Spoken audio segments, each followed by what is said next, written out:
All right, I am hopped up on Buckleys. Let's make this happen. On today's show, the employment report. A little tidbit from Costco. Apparently, Canadians want Mark Carney and how the carbon tax cut is going to shape 2025.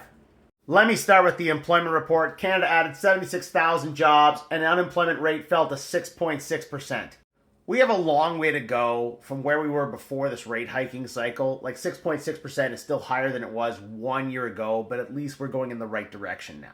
And for the first time in a long time, the manufacturing sector carries the largest employment gains, adding 33,000 jobs. Yeah, the news has all been about government jobs in the past few years. For once, it's not. Again, a good sign that we're heading in the right direction, finally. All right, as many of you know, I love Costco. Why? It does help with your monthly bills. Absolutely. Going to Costco will save you money. In addition to that, Costco has its principles that it sticks to. Like this whole DEI thing. Yeah, they're going to stick with DEI. And they're going to pay their employees more.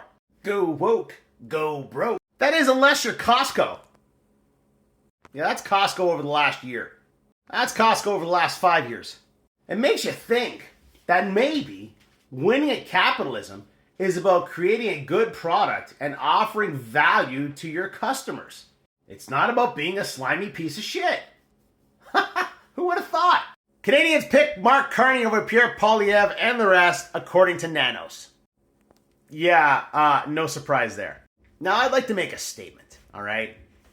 I have been pro Mark Carney for a long time, and I would like to remind my viewers that I have yet to make an anti-Pierre Poilievre video.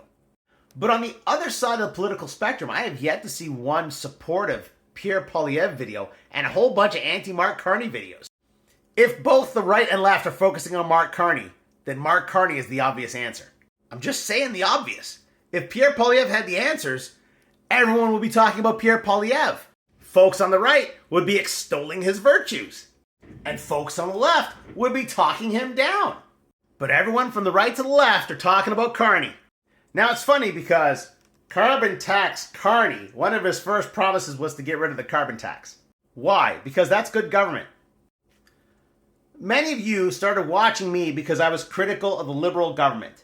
Why?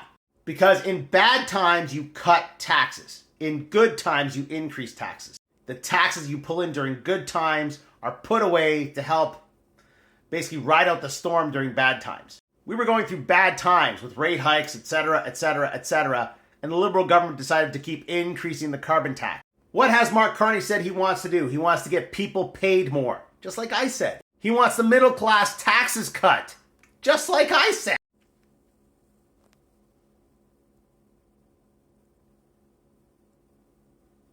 Now, I have been fighting against these carbon taxes since the rate hikes began. What have I said? I said the carbon tax does nothing because the demand for gasoline, home heating oil, and so on and so forth is inelastic. The limitation of the national consumer price on carbon is that it leaves climate progress to the invisible hand of the market. Slightly higher cost of fuel doesn't significantly decrease our use of gasoline. But when we're trying to fight the inflation metric, getting rid of that carbon tax is a huge part of the fight. And yes, the year-over-year increase in the inflation metric is only 0.15 points. But the entire tax is 0.6. That's a big deal.